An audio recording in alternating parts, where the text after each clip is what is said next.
Assalamualaikum warahmatullahi wabarakatuh. Selamat pagi, siang, sore, dan malam. Perkenalkan, saya Muhammad Rangga dari Pondok 7 bersama teman saya Rahmat Zakwan dan Deza Mahendra. Pada kesempatan kali ini, pada video kali ini, kami tugaskan untuk mewawancarai seorang yang bekerja di bidang lingkungan untuk memenuhi tugas dari mata kuliah etika profesi. Jadi diharapkan teman-teman menonton bisa menonton sampai akhir karena akan banyak sekali informasi yang didapat tentang bagaimana seorang yang bekerja di bidang lingkungan, apa saja pengalaman yang didapat saat bekerja di bidang lingkungan, apa saja yang dibutuhkan, kemampuan apa saja yang dibutuhkan untuk menjadi seorang yang dapat bekerja di bidang lingkungan. Intinya banyak sekali informasi yang berkaitan dengan lingkungan. Jadi jangan lupa simak videonya sampai akhir. Baik pemirsa, kita langsung aja masuk ke sesi wawancara. Selamat siang Bapak. Selamat siang. Terima kasih atas waktunya yang telah Bapak berikan kepada kami sehingga kami bisa mewawancari Bapak. Mungkin izin Pak, kami akan mengajukan pertanyaan sekitar 1 sampai 10 pertanyaan, sekitar sebanyak 10 pertanyaan Pak, mengenai pertanyaan-pertanyaan yang berhubungan dengan bidang lingkungan seperti itu Pak. Baik. Oke, mungkin langsung saja kita masuk ke pertanyaan pertama kali Pak ya. Oke, mungkin boleh Pak perkenalan pertama nih, Bapak bekerja di instansi apa dan di posisinya sebagai apa, boleh Pak? Oke, terima kasih pada siapa? Muhammad Rangga Pak. Mas Rangga aja ya. Mas Rangga. Perkenalkan, nama saya Teguh Widianto. Saya salah seorang staf analisis pengembangan infrastruktur di Dinas Pekerjaan Umum dan Penataan Ruang Kabupaten Bogor. Itu di bidang penyataan lingkungan di substansi air limbah. Kebetulan salah satu bidang di PUPR itu menangani soal sanitasi atau penyataan lingkungan. Kebetulan saya sendiri backgroundnya adalah sarjana teknik sipil, dan mungkin juga Mas Rangga juga bertanya kenapa ada seorang teknik sipil di bidang penyataan lingkungan. Karena bidang penyataan lingkungan itu adalah satu bidang yang mempunyai tugas untuk membantu dalam hal ini PLT Bupati dalam rangka perencanaan, pelaksanaan, pengawasan, dan juga monitoring dan evaluasi kegiatan pembangunan sarana dan prasarana air limbah yang berhubungan dengan kegiatan fisik pembangunan. Oleh karena itu, kebetulan saya selaku yang berbackgroundnya sarjana teknik sipil, ya dibutuhkan di bidang tersebut, begitu. Oke. Karena kalau dilihat dari teknik sipil lingkungan dan teknik lingkungan agak sulit ya Pak untuk melihat persamaannya jika memang tidak dilihat dari background yang Bapak sebutkan tadi di infrastruktur dari air limbah. Apakah memang banyak dari teman-teman Bapak atau dari pekerja yang lain yang memiliki background yang sama Pak, dari teknik sipil juga atau bagaimana? Atau ada yang malah benar-benar dari lingkungan gitu, dari ahli lingkungan atau gimana? Sebetulnya sih kalau saja di Dinas Pekerjaan Umum dan Penataan Ruang Kabupaten Bogor memang lebih terhadap intervensi kegiatan pembangunannya sebetulnya. Karena pekerjaan umum. Nah, kita memang punya tugas yaitu kerjasama kami itu sebetulnya dengan dinas kesehatan dan lain-lain. Nah, tidak ini juga di bidang kami juga ada yang punya backgroundnya itu teknik lingkungan, dan itu memang seharusnya sih ya harus lebih banyak tenaga teknik lingkungan dibanding tenaga yang background sarjana-sarjana lain, karena memang namanya pun adalah bidang penyataan lingkungan. Jadi ideal sebetulnya harusnya memang isinya adalah orang-orang yang punya keahlian di bidang lingkungan. Tetapi sekali lagi, apabila di perangkat daerah memang harus siap ditempatkan di mana saja, baik dari background manapun gitu. Tetapi tetap pimpinan dalam hal ini PLT Bupati juga sudah menempatkan orang-orang yang tepat di semua bidangnya, satuan kerja perangkat daerahnya masing-masing. Oke, baik Pak. Oke, karena kita berbicara tadi tentang sarjana teknik sipil dan teknik lingkungan yang mungkin agak berbeda, Pak. Nah, kompetensi dasar apa yang harus dimiliki untuk menjadi bagian dari penyataan lingkungan ini, Pak? Jelas sebetulnya yang namanya bidang penyataan lingkungan, kompetensi yang tepat yaitu sarjana teknik lingkungan. Lingkungan itu. Ya baik itu teknik lingkungan atau manajemennya atau teknik lingkungan beserta sipilnya, karena memang saat ini kami belum punya pegawai yang punya kedua disiplin ilmu tersebut sebetulnya. Kalau tidak salah ada di Institut Pertanian Bogor itu ada jurusan teknik sipil dan lingkungan. Betul, kalau tidak Pak, salah Dramaga, ya. itu mungkin akan lebih Cocok. tepat di sana Lebih gitu, tepat. di bidang atau di dinas kami, karena teknik sipil lingkungan akan mempunyai ilmu yang lengkap gitu untuk berada di dinas pekerjaan umum bidang penyataan Penyataan lingkungan gitu. Tapi juga tidak ini juga sih ya, baik teknik lingkungan sendiri, teknik sipil sendiri itu juga kami tetap bisa berkolaborasi. Bekerja Tetapi sama. kalau secara kompetensi ideal adalah tenaga atau teknik lingkungan, apalagi teknik sipil lingkungan. Oke. Mungkin pertanyaan selanjutnya tentang daerah nih, Pak. Pengelolaan daerah mana yang menjadi tupoksi dari bagian penyataan lingkungan, Pak? Atau mungkin sebagai contoh daerah-daerah yang, mohon maaf Pak, masyarakat kumuh atau bagaimana? Kebetulan saya berada di bidang penyataan lingkungan, substansinya air limbah. Jadi khusus itu punya kewenangan untuk melaksanakan kegiatan pembangunan sarana dan prasarana air limbah. Target atau sasarannya sebetulnya di lokasi-lokasi atau desa-desa yang mempunyai sanitasi yang buruk jelas. Misal yang masih ODF-nya kecil, jadi mereka masih buang air besar sembarangan. Masih banyak warga yang melakukan itu, yang buang ke sungai, yang buang ke kebun, yang buang ke sembarangan lah. Ada dua kan BABS itu, ada yang tertutup, ada yang terbuka. Kalau terbuka jelas mereka yang buang air besarnya langsung di sungai, atau buang air besarnya di atas kolam. Nah itu yang terbuka, atau di kebun dan lain-lain. Nah yang tertutup itu ada sebagian warga Kabupaten Bogor yang di rumahnya sebetulnya mempunyai kamar mandi dan kloset, tetapi saluran buangnya tetap saja ke sungai.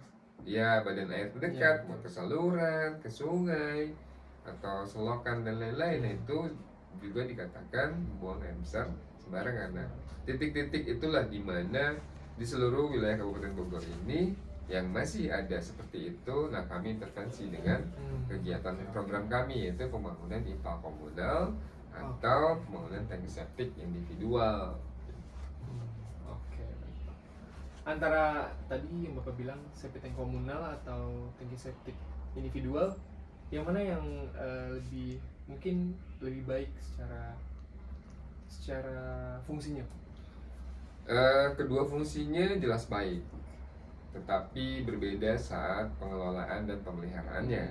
Jelas kalau IPAL komunal itu dipelihara oleh warga masyarakat. Bersama-sama. Ada ada wadahnya, yaitu namanya KPP, kelompok pemanfaat dan pemelihara. Kalau IPAL komunal itu adalah satu bangunan, dikatakan septic tank raksasa lah yang mengolah semua limbah rumah tangganya, baik dari kloset, dari kamar mandi dan dari dapur. Nah itu semua limbah rumah tangga itu diolah di sana, dan itu diwadahi oleh yang namanya kelompok penerima dan pemelihara. Jadi pemeliharaan semua IPAL beserta jaringannya itu oleh kelompok tersebut. Tapi kalau tangki septik individual itu lebih pemeliharaannya oleh si penerima manfaat langsung, karena mereka memang ditempatkan posisinya di rumah-rumah mereka. Kalau IPAL komunal kan jauh dari pemukiman mereka. Jadi Kalau secara fungsi keduanya bagus. Keduanya itu benar-benar bermanfaat untuk sanitasi yang lebih baik Lebih lah. baik Jadi lah. tidak ada lagi warga masyarakat yang buang air besar sembarangan. Atau badan air. Hanya pengelolaannya saja yang beda. Oke. Kalau individu jelas pengelolaannya oleh si yang menerima Mandiri, manfaat mandiri. Kalau IPA komunal oleh kelompok. Ada wadah. Ada wadah kita. Oke. Mungkin masuk ke penugasan nih Pak. Baik. Mungkin pemirsa juga penasaran nih, penugasan apa yang dilakukan sehari-hari atau berkala nih Pak di kantor maupun di lapangan? Kalau di kantor ada beberapa jamfung sebetulnya, ada analisa pengembangan infrastruktur, ada kemudian administrasi perkantoran, ada yang lain-lain. Itu kami ditugasi sesuai dengan bidang dan analisanya. Biasanya kalau saya pribadi itu biasanya diberi tugas oleh pimpinan itu untuk mengkaji dan melakukan survei terhadap survei lapangan terhadap daerah-daerah mana sih yang harus diintervensi dengan program kami. Artinya kami turun ke lapangan sesuai dengan usulan juga yang datang ke kantor kami. Misal ada satu desa yang menginginkan program IPAL atau tanki septik, dengan suratnya mereka datang ke kantor, kami kaji, kemudian kami survei ke lapangan. Kita lihat kondisinya, benar tidak mereka memang butuh kegiatan ini. Karena apa? Program ini lebih harus didasari oleh kebutuhan, jadi bukan keinginan. Kalau keinginan itu bisa hanya berasal dari 1-2 orang saja. Misal dari hanya kepala desa aja yang penting ada pembangunan di desanya. Tapi ini lebih didasari oleh kebutuhan. Makanya di program kami itu ada syarat. Apabila satu desa ingin memperoleh kegiatan ini, mereka harus menghibahkan tanahnya untuk pembangunan IPAL tersebut. Kenapa begitu? Karena kami berharap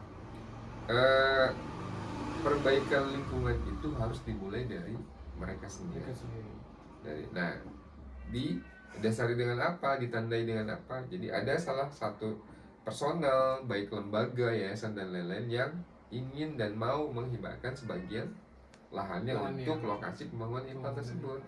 Nah, jadi itu tugas kami yaitu melakukan kajian terhadap surat yang dimasuk usulan, kemudian melakukan survei, kajian di lapangan, cocokkah daerah tersebut diberikan program, kami nilai, baru kemudian kami usulkan untuk mendapatkan anggaran fisiknya. Pada saat fisiknya dilaksanakan, itu kami juga melakukan monitoring dan evaluasi terhadap pembangunannya, baik dalam masa konstruksi maupun pasca konstruksinya. Nah, kan sebetulnya yang lebih harus diperhatikan itu pada saat pasca konstruksi, karena keberlangsungan fungsi IPAL-nya itu harus dijaga. Nah, itu yang sebetulnya masih harus kami lakukan dengan intens, karena ya sifat manusia yang namanya pemeliharaan apalagi masyarakat itu masih minim. Masih minim mereka. Itu juga salah satu tugas kami juga, ya merubah mindset mereka lah. Mereka harus dirubah mindsetnya, jangan ini pemerintah nih yang membangun, pemerintah juga yang memeliharanya. Bukan begitu, salah besar itu. Kami hanya memfasilitasi anggaran saja, karena setelah itu kami hibahkan mereka dan mereka yang harus mengelolanya. Itu yang memang masih agak sulit di wilayah Kabupaten Bogor ini, Mas Rangga. Tapi itu juga bagian dari tugas kami lah. Semoga, karena kami punya target universal, semoga sih di tahun 2024 ini target universal kami itu 100-0-100. Jadi 100% akses terhadap air bersih, 0% kawasan kumuh perkotaan, dan 100% terhadap akses sanitasi yang layak. Itu target kami, semoga bisa tercapai Pak. Amin. Oke, mungkin tadi ada pengkajian, berbicara tentang pengkajian. Nah, mengenai ini aspek apa saja sih Pak? Aspek lingkungan apa saja yang harus dipenuhi dalam pembangunan berkelanjutan? Yang jelas sih ya tadi ya, yang namanya ada SDGs ya. SDGs kan apa? Pokoknya pembangunan berkelanjutan ya. Artinya kan begini, yang harus diberikan kesadaran sebetulnya masyarakatnya dahulu terhadap program pemerintah. Itu sudah jelas itu akan baik untuk warga masyarakat ya. Ya harus ini. Jadi begini sih, emang biasanya salah satu desa yang sudah memperoleh program ini dan mereka sadar terhadap apa yang manfaat yang mereka terima, dan itu biasanya mereka juga meminta dan memohon kembali itu programnya. Yang jelas sih untuk apa ya, menjaga supaya program ini terus berkelanjutan, ya itulah artinya kerjasama antara kami pemerintah sebagai anggaplah kita yang menyediakan gitu, anggarannya, kemudian dibantu juga oleh masyarakat lain dan bekerjasama dengan pihak kecamatan, pihak desa, bisa juga dengan pihak swasta dan tokoh masyarakat dan lain-lain. Karena tadi kalau hanya kami yang bergerak, itu juga tidak akan bisa berjalan dengan baik. Lebih-lebih sebetulnya yang harus dibangun terlebih dahulu kesadaran sih sebetulnya. Kesadaran masyarakat untuk memperbaiki lingkungannya, untuk menjaga lingkungannya supaya bisa ya kita jaga bersama lingkungan ini ya, supaya tidak rusak lah ke depannya. Karena coba bisa dibayangkan Mas Rangga, limbah yang dihasilkan oleh rumah tangga itu sangat besar sekali, tapi bila dibuang sembarangan itu akan pasti mencemari lingkungan secara. Jadi ya kembali untuk menjaga kesinambungan ya, atau berkelanjutan itu ya kerjasama antara pemerintah, baik kami pemerintah daerah, kecamatan, desa, dan juga warga harus dijalin. Antar kolaborasi antar masyarakat desa dan pemerintah Pak, betul. Oke. Mungkin lanjut pertanyaan selanjutnya nih Pak, untuk sektor sanitasi lingkungan nih, melihat masih banyaknya pemukiman kumuh baik di daerah maupun di pinggiran kota nih Pak. Menurut Bapak seberapa pentingnya sanitasi lingkungan Pak? Oh, sangat penting sekali, karena memang itu juga target kita juga di pemukiman kumuh dan padat. Itu jelas kami intervensi kegiatan ini di sana, terlebih terhadap lingkungan yang padat dan juga kumuh. Itu udah jelas tidak hanya kesadaran soal lingkungan sebetulnya yang kami lihat, sebetulnya dari tingkat pendidikan warga juga ya. Itu juga mungkin salah satu program pemerintah yang harus digalakkan juga. Karena apa yang kami lihat, itu berbanding lurus, tingkat pendidikan masyarakat berbanding lurus dengan tercemarnya lingkungan. Jadi di lokasi yang warganya pendidikannya rendah, itu lingkungannya sudah pasti akan rusak. Artinya mereka tidak punya pengetahuan terhadap bagaimana sih caranya untuk menjaga lingkungannya, mengelola sarana yang ada dan lain-lain supaya itu berkesinambungan terus, berfungsi terus, keberlangsungan fungsi dan lain-lainnya. Nah, kalau di lingkungan warga yang memang taraf pendidikannya lebih tinggi, mereka lebih terjaga dan sadar sebetulnya, lebih aware gitu. Jelas sangat penting sekali di lingkungan kumuh itu ya. Kita salah satunya memang target kita ya di situ. Oke. Itu terakhir nih Pak, ada gak sih satu case atau satu pengalaman yang buat Bapak miris nih atau sedih terhadap kurangnya kesadaran masyarakat itu mengenai pentingnya menjaga dan melestarikan lingkungan selama perjalanan Bapak nih dari dulu sampai sekarang bekerja di penyihatan lingkungan atau sanitasi lingkungan? Ya, sebetulnya banyak ya. Saat kami survei di lapangan, itu miris melihat kondisi lingkungan di sekitar daerah A lah katakan. Karena apa? Kesadaran masyarakat di sana sangat minim terhadap kesehatan lingkungan sendiri. Ada salah satu daerah yang waktu itu kami survei itu memanfaatkan saluran drainase jalan itu sebagai tempat sampah. Nah, itu sangat tidak sesuai dengan fungsinya sebetulnya. Drainase jalan itu kan hanya diperuntukkan untuk air permukaan saja, mengalirkan air. Tapi di salah satu daerah itu ya sampah rumah tangga bahkan sampai industri rumahan pun dibuang sana, dan itu jelas terlihat sangat kumuh sekali, sangat kumuh. Dan banyak juga ternyata sewaktu kita survei, ya saluran-saluran buang rumah yang dari kloset itu ya buangnya ke situ juga gitu. Astagfirullahaladzim. Sudahlah, itu memang harus kita benahin, ya diawali dengan ya kesadaran masyarakat. Jadi memang masih banyak warga masyarakat khususnya Kabupaten Bogor yang belum punya kesadaran yang tinggi terhadap penyihatan lingkungan atau sanitasi. Oke, mungkin yang saya dapat nih Pak ya dari wawancara kita selama tadi, mungkin kesadaran lingkungan itu faktor terpenting ya Pak dalam pembangunan ini ya. Betul. Karena jika ada pembangunan tapi kesadaran masyarakatnya kurang, itu akan tetap saja Pak ya, tidak akan berubah suatu lingkungan itu. Oke, berarti yang terpenting adalah masyarakatnya harus sadar akan kesehatan lingkungan, dan mungkin sosialisasi tentang kesehatan lingkungan itu mungkin penting ya Pak untuk diselenggarakan oleh pemerintah. Ya, baik sosialisasi, promosi, ya dan lain-lain. Oke, mungkin cukup Pak untuk sesi wawancara kita kali ini. Terima kasih banyak sekali lagi atas waktunya, terima kasih atas ilmu yang telah diberikan, terima kasih atas sharing pengalaman Bapak yang mungkin bisa membuat kami belajar ke depannya akan lebih baik, karena mungkin 5 tahun, 10 tahun ke depan mungkin kami yang akan di sana, kami yang akan berperan sebagai Bapak dan teman-teman, mungkin kami yang akan menjadi eksekutor muda yang akan bergerak di bidang lingkungan.